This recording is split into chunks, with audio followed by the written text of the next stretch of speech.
In today's video, I'm going to teach you how to create a recurring meeting in Outlook. We'll start right from your desktop, so open Outlook on your computer. If you're not already signed in, take a moment to log in so your calendar and contacts are available. Interfaces can vary slightly between versions, but the process is essentially the same. Once Outlook is open, look to the left side of the window and select the calendar icon. This switches you from Mail to your schedule. In the calendar view, go to the top left area and click New Event. This opens a meeting window where you'll set everything up. Before making it recurring, add the core details. Give the meeting a clear title so attendees recognize it at a glance.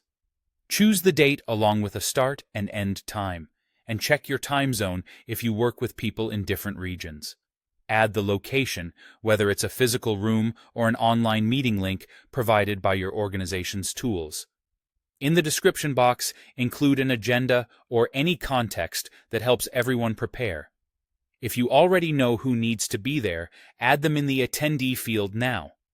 You can also adjust reminders or categories here if those options are available in your version of Outlook. Now make it recurring. Click the Repeat, or it may be labeled Make Recurring button. A recurrence dialog appears. Choose how often you want the meeting to repeat: daily, weekly, monthly, or yearly.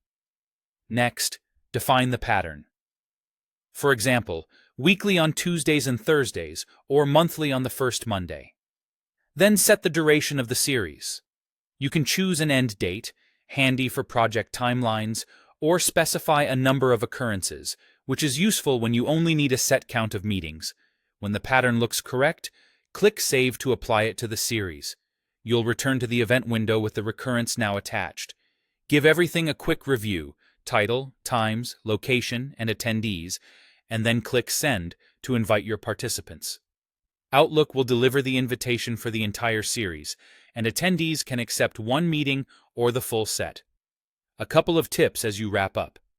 If you need to change something later, open the meeting from your calendar and choose whether to edit just one occurrence or the entire series.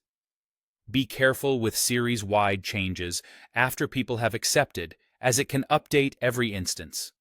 Also, consider setting a buffer before and after the meeting to avoid back-to-back scheduling. That's it. You've created a recurring meeting in Outlook, complete with the right pattern and invitations sent.